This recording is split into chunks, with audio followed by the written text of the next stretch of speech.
Pada tanggal 11 Januari 1964, pemerintah Amerika Serikat melalui Kementerian Kesehatannya itu mengumumkan bahwa rokok adalah penyebab utama kanker.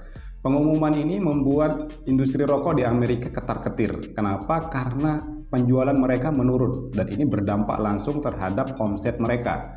Secara langsung juga gitu ya, karena penjualan rokok ini menurun, ini berdampak terhadap penghasilan petani-petani tembakau baik yang ada di Amerika maupun di negara-negara lain, karena banyak perusahaan-perusahaan rokok Amerika itu mengimpor tembakau dari negara-negara penghasil tembakau, salah satunya Indonesia. Tapi ya, di tengah hiruk pikuk tentang hasil penelitian ini gitu ya, ada satu perusahaan rokok justru itu mendapatkan keuntungan. Penjualan mereka meningkat dan dalam waktu 1 tahun sejak pengumuman ini, mereka itu dari pangsa pasarnya hanya 1%, itu kemudian menjelma menjadi perusahaan rokok terbesar nomor 4 di Amerika.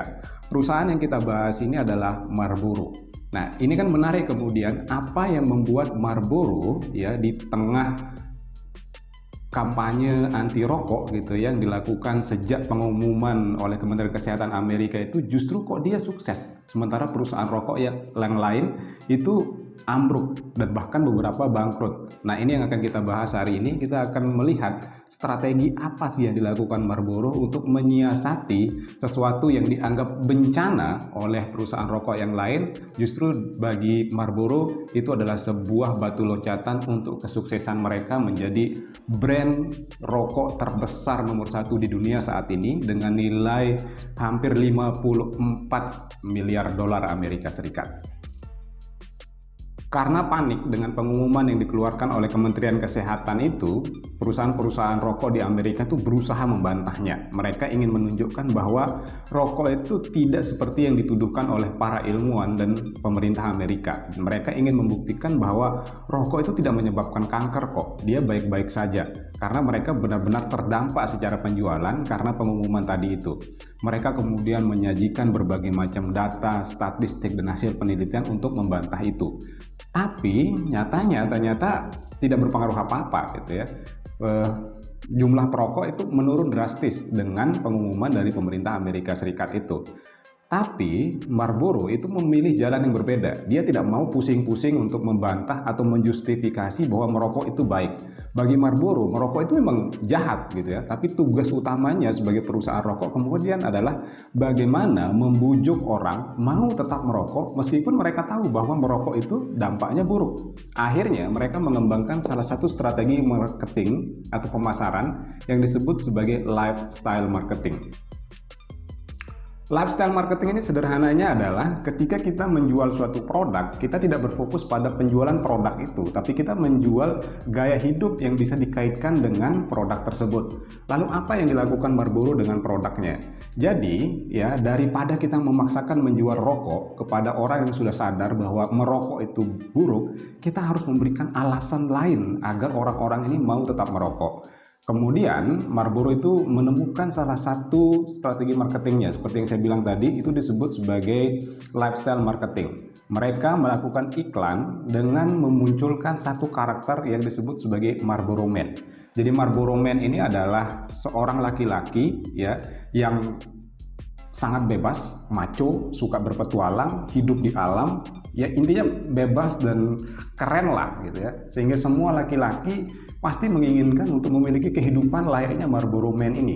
Nah, iklan-iklan produk Marlboro di televisi Amerika sejak tahun 1964 itu kemudian lebih banyak menampilkan gaya hidup Marlboro Man ini daripada menampilkan rokoknya gitu ya. Jadi yang dia jual itu adalah gaya hidup Marlboro Man yang macho banget ini gitu, yang maskulin banget ini. Jadi yang dia jual itu bukan hanya produk rokoknya. Dan ternyata strategi ini berhasil. Banyak orang kemudian mau merokok ya, meskipun mereka sudah tahu nih bahwa merokok itu dampaknya buruk buat kesehatan, tapi mereka ingin memiliki gaya hidup gitu ya, yang bebas, yang macho layaknya Marlboro Man. Akhirnya ya, inilah yang membuat penjualan Marlboro itu meningkat. Padahal pada awalnya Marlboro itu sebenarnya bukan rokok yang dibuat untuk pria. Rokok Marlboro itu pada awalnya itu hanya rokok yang diproduksi untuk perempuan.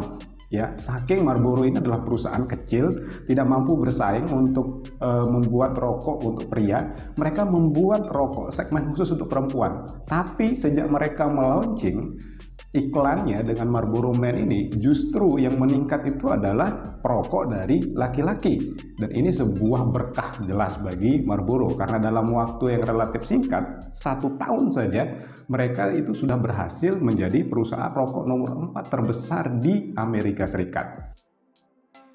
Nah, kemudian pada tahun 1970, pemerintah Amerika itu mengeluarkan kebijakan yang lebih keras lagi terhadap perusahaan rokok. Amerika itu melarang semua bentuk iklan rokok ditampilkan di televisi. Nah, semakin nggak ada ruang iklan bagi perusahaan-perusahaan rokok, ini jelas suatu bencana. Gimana nih kita mengiklankan produk rokok kita kalau produk rokok itu dilarang di televisi? Akhirnya bagi Marlboro yang sudah menemukan Marlboro Man itu bukan satu masalah. Jadi ketika mereka tidak bisa beriklan di televisi, mereka malah beriklan di koran, mereka beriklan di majalah, mereka membuat baliho di mana-mana, dan itu tidak ada gambar rokoknya, yang ada hanya gambar Marlboro Man-nya. Tapi orang-orang sudah paham bahwa oke, ketika melihat gambar ada koboi sedang menunggang kuda, mereka sudah terbayang Marlboro dan sudah terbayang gaya hidup yang dimiliki oleh si Marlboro Man ini, kemudian orang terdorong untuk merokok. Nah, sebenarnya apa yang dilakukan Marlboro ini banyak dilakukan oleh produk-produk yang lain. Contoh misalkan ya, contoh yang paling mudah lah nih, kalau kita lihat sekarang kan 2 pemain sepak bola terbesar di dunia saat ini kan Cristiano Ronaldo dan Lionel Messi, dan dua-dua ini menjadi brand ambassador untuk 2 produk olahraga yang berbeda. Cristiano Ronaldo untuk Nike, sementara Lionel Messi dengan Adidasnya. Nah, sebenarnya apa motif dari Adidas menghabiskan uang yang banyak untuk menjadikan Messi sebagai brand ambasadornya dan Ronaldo dijadikan sebagai brand ambasador oleh Nike? Sebenarnya yang ingin mereka jual itu adalah gaya hidup. Dan bayangkan, fans yang jumlahnya itu ratusan juta orang, dan banyak orang ya, bahkan bukan fans Ronaldo dan Lionel Messi ini, membeli sepatu sepak bola Nike dan Adidas bukan karena mereka mau sepatunya, tapi hanya semata-mata biar oke loh, saya ini menggunakan sepatu yang sama dengan yang digunakan oleh Lionel Messi, yang sama yang digunakan oleh Cristiano Ronaldo. Jadi yang dia jual itu bukan sekedar produknya, tapi rasa terikat dengan idola yang kita miliki. Seakan ada rasa bahwa oke, saya menggunakan produk yang sama dengan idola saya. Dan ini bisa kita lihat di produk-produk yang lain. Produk pemutih misalkan ya, dengan bintang iklan Anya Geraldine dan lain sebagainya. Seakan-akan kita ingin dibuat bahwa oke, saya ini menggunakan produk kecantikan yang digunakan oleh Anya Geraldine. Saya menggunakan sabun Gift seperti sama yang digunakan oleh Sofia Lachuba. Saya menggunakan sabun Lux yang digunakan oleh Dian Sastro. Jadi gaya hidup yang dijual oleh produk-produk ini bukan lagi sekedar alat gunanya sebagai pemutih untuk mandi gitu, tapi rasa keterikatan kita dengan bintang iklannya. Oleh karena itulah ya, kenapa kemudian banyak brand itu menghasilkan atau menghabiskan gitu ya uang miliaran rupiah, uang bahkan puluhan miliar rupiah untuk membayar brand ambassador untuk menjual gaya hidup tadi. Salah satu contoh yang paling melekat ya dengan brand ambassador ini adalah Michael Jordan. Bagi teman-teman yang tidak tahu Michael Jordan itu adalah salah satu bintang basket NBA tahun 1990-an. Dia kemudian itu dijadikan brand ambassador oleh Nike. Bahkan dia dibuatkan produk khusus bernama Nike Jordan.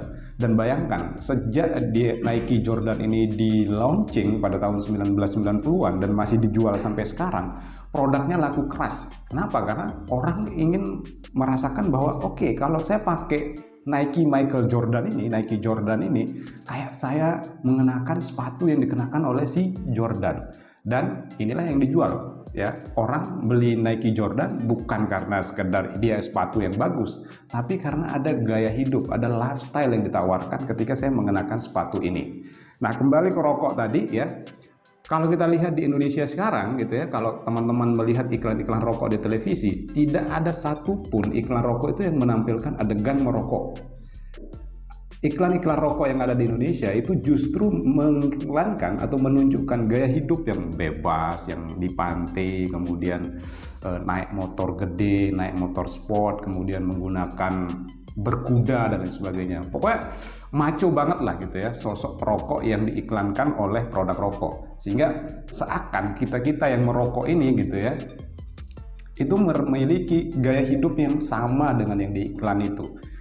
Teman-teman kalau yang mengikuti seri Peaky Blinders misalkan ya, ketika melihat Thomas Shelby merokok, orang itu jutaan orang di seluruh dunia itu pengen merokok. Dan inilah bagaimana kemudian ya perusahaan atau produk itu sebenarnya mengambil satu hal yang kita anggap sebagai kelemahan kita. Banyak orang kemudian merasa tidak pede, kurang maco, kemudian itulah yang diambil oleh iklan rokok. Ya, sisi teman-teman yang merasa tidak pede itu. Jadi ketidakpedean teman-teman itu justru dimanfaatkan oleh perusahaan untuk tampil sebagai hero atau pahlawan di situ untuk menyelamatkan. Ih loh, kamu ngerokok biar kamu pede, biar kamu maco.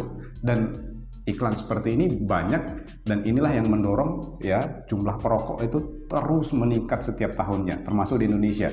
Meskipun kalau ditanya gitu ya, perokok-perokok muda ini nggak ada satupun dari mereka yang tidak tahu bahwa merokok itu bisa menyebabkan kanker dan lain sebagainya. Tapi mereka tetap mau merokok. Kenapa? Karena gaya hidup tadi itu.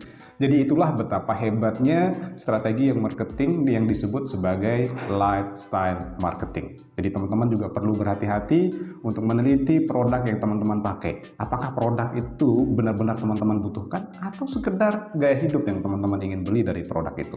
Oke.